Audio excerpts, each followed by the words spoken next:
എന്റെ ഇപ്പോ 2000 രൂപ എടുക്കാനില്ല. പിന്നെ എന്താ ഉണ്ട്? നുള്ളിപ്പെറുക്കി അവർ 500 രൂപ കാണും. എന്റെ പട്ടിക്ക് വേണം. മര്യാദക്ക് 2000 രൂപ എന്റെ കയ്യിൽ എണ്ണി തന്നില്ലെങ്കിൽ അതിന്റെ പ്രത്യാഘാതകം. പ്രത്യാഘാതം മേഘം എന്നുള്ളതിന്റെ ഇയാൾ എന്നെ പഠിപ്പിക്കൊന്നും വേണ്ട. പ്രത്യാഘാതം അത് ഭയങ്കരമായിരിക്കും. എന്തും നേരിടാൻ തയ്യാറായിട്ട് തന്നെയായി നാടകത്തിൽ ഇറങ്ങിത്തിരിച്ചിരിക്കുന്നത്.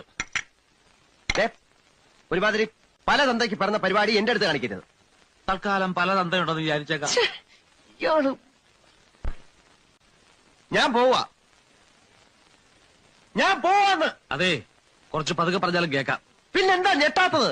സാധാരണ ഇത്ര നിസ്സാര കാര്യങ്ങൾക്ക് ഞാൻ ഞെട്ടാറില്ല. ഓഹോ, പിന്നെ ഞാനെങ്ങനെ വെറുതെ പോകുന്നൊന്നും വിചാരിക്കണ്ട. ഈ വിവരം മുഴുവൻ ആ മൂപ്പിലാനെ കണ്ട് ധരിപ്പിച്ചിട്ടേ ഞാൻ പോവും. ഒരു ചാൻസ് കൂടെ തരാം. 250 250 ഉറപ്പിക്കുന്നോ? രണ്ടുപേരോടും കൂടെ ചോദിക്കുന്നത്. എടോ, തനിക്ക് നാണമില്ല?